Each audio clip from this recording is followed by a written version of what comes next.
बात यूक्रेन और रूस की रणभूमि की, तनाव की, और यह तनाव बहुत ज्यादा बढ़ता जा रहा है। हम आपको सबसे पहले एक ब्लैक सी में जो एक्सरसाइज चल रही है, और यह बड़ी एक्सरसाइज है, काला सागर में एक नॉर्थ अटलांटिक ट्रीटी ऑर्गेनाइजेशन या नेटो देशों की जो एक्सरसाइज है उसके बारे में बताते हैं, जिसको लेकर बहुत तनाव बढ़ गया है। आक्रामक रुख अपना लिया है रूस ने भी और यूक्रेन के समर्थन में नेटो देशों ने। पुतिन के लिए यह तस्वीरें संभवतः चिंताजनक होंगी। देखिए हमारी यह खास रिपोर्ट।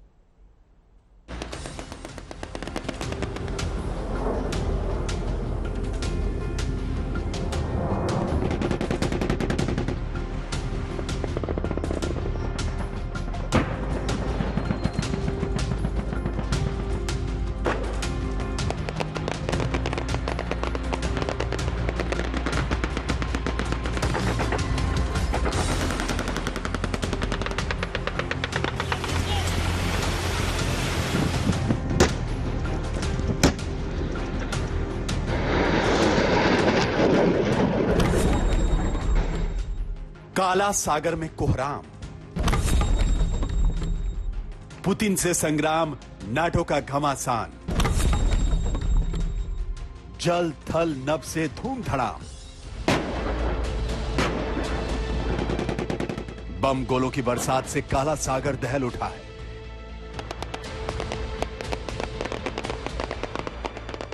नाटो के नेतृत्व में रोमानिया की जल थल और नौसेना ने जबरदस्त युद्धाभ्यास किया।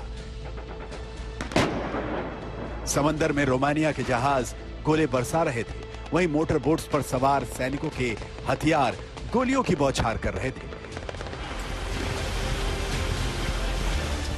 इस युद्धाभ्यास की निगरानी अमेरिका के हाथों में थी, जिसने हवाई सुरक्षा का कवच तैयार कर रखा था। रूस यूक्रेन जंग के बीच यूक्रेन से महज 30 किलोमीटर दूर चल रहा था ये धमाकेदार युद्धाभ्यास, जो नाटो की पुतिन को सीधी चुनौती है। काला सागर में हो रहे इस युद्धाभ्यास में करीब 3400 सैनिक हिस्सा ले रहे हैं। इसमें Albania, Greece, France, Georgia, Poland, पुर्तगाल, यूके, नीदरलैंड्स, मोल्डोवा, अमेरिका और तुर्की के सैनिक शामिल हैं। मगर सबसे बड़ी तादाद रोमानिया के सैनिकों की है। साल 2004 में रोमानिया नाटो में शामिल हुआ। रूस यूक्रेन जंग की शुरुआत के बाद से ही नाटो ने रोमानिया में अपने सैनिकों की तैनाती बढ़ा दी है। समुद्री जंग में उसे रोमानिया की मदद चाहिए, लिहाजा रोमानिया के 9 सैनिक जहाजों ने आग उगलकर अपना रौद्र रूप दिखाया।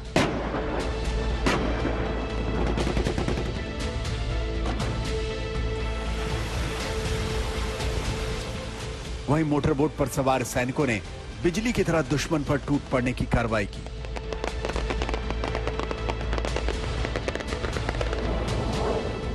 आसमान पर नजर डालें तो ट्रांसपोर्ट विमान से छलांग लगाते अमेरिकी पैराट्रूपर्स यह दिखाने की कोशिश कर रहे थे कि अगर रूसी सैनिकों ने यहां कब्जा जमाया तो वो उसे कैसे मुंहतोड़ जवाब देंगे।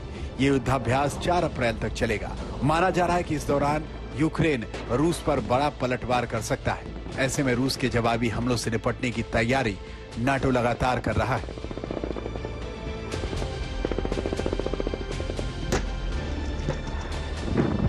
सिर्फ रोमानिया ही नहीं, डेनमार्क में भी नाटो की सेना रणभूमि में उतर चुकी है। शीत युद्ध के बाद डेनमार्क ने अपनी फौज में कटौती कर दी थी, लेकिन रूस यूक्रेन युद्ध के बाद उसे समझ आया कि ये उसकी सबसे बड़ी गलती थी। लिहाजा अब नाटो की देखरेख में डेनमार्क अपनी सुरक्षा चाक चौबंद कर रहा है। इसी के तहत 8 अलग अलग देशों के करीब 500 सैनिक दुश्मन पर हमला बोलने की तैयारी कर रहे हैं।